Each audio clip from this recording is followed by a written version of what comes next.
লাদাখকে পূর্ণ রাজ্যের স্বীকৃতি দেওয়ার জন্য ব্যাপক হারে হিংসাত্মক আন্দোলন হচ্ছে লাদাখে। তো মূলত লেতে এই আন্দোলনটা চলছে এবং জানা গেছে যে সোনাম ওয়াংচু, যার একটা এনজিও প্রতিষ্ঠান আছে, সেখানে তিনি মূলত তিনি ভালো ভালো কাজই করতেন, এটাই আমরা এতদিন অবধি জানতাম। কিন্তু এখন যেটা জানা যাচ্ছে তদন্ত করে, যে এই এনজিও প্রতিষ্ঠানে অ্যাকচুয়ালি প্রচুর বিদেশি শক্তি মানে টাকা ঢালছে, ফান্ডিং করছে আর কি। তাতে করে যেটা হয়েছে, ইনি যেহেতু একজন খুব influential person, in Sonam Wanchoo, যার জীবনের উপর ভিত্তি করে 3 ইডিয়টস মুভিটাও হয়েছে, আপনারা সবাই জানেন। তো এই সোনাম ওয়াংচু ইনি প্রভাবশালী ব্যক্তি এবং বিদেশি ফান্ডিং আসছে এনার প্রতিষ্ঠানে, যেটা জানা গেছে ভারত সরকারের তরফ থেকে।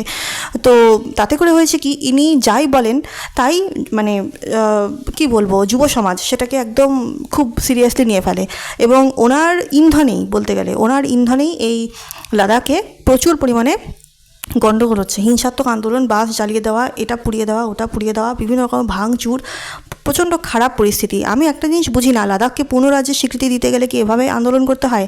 ভারত সরকারের কাছে, ভারত সরকার তো অফার দিয়েইছে, সে একসাথে বসে কথা হবে, মিটিং হবে, তো সেখানেই ভালো করে কথা বলা যেত। কী দরকার ছিল এরকমের ব্যাপক একটা বাজে রকমের গণ আন্দোলন করার? মানে এই মডেলটা অনেকটা নেপাল মডেলের মতো অনুকরণ করার চেষ্টা করছে আর কি। হতে পারে এখানে আরও বড় বড় কোনো হাত থাকতে পারে বিদেশি শক্তির। তো যাই হোক, মূলত এখন এটাই দেখা যাচ্ছে যে সোনাম ওয়াংচুকে সামনে রেখে পেছন থেকে বিদেশি শক্তিরা যেভাবে কলকাঠি নাড়ছে, সেইভাবে এই আন্দোলনটাকে পরিচালনা করার চেষ্টা করা হচ্ছিল।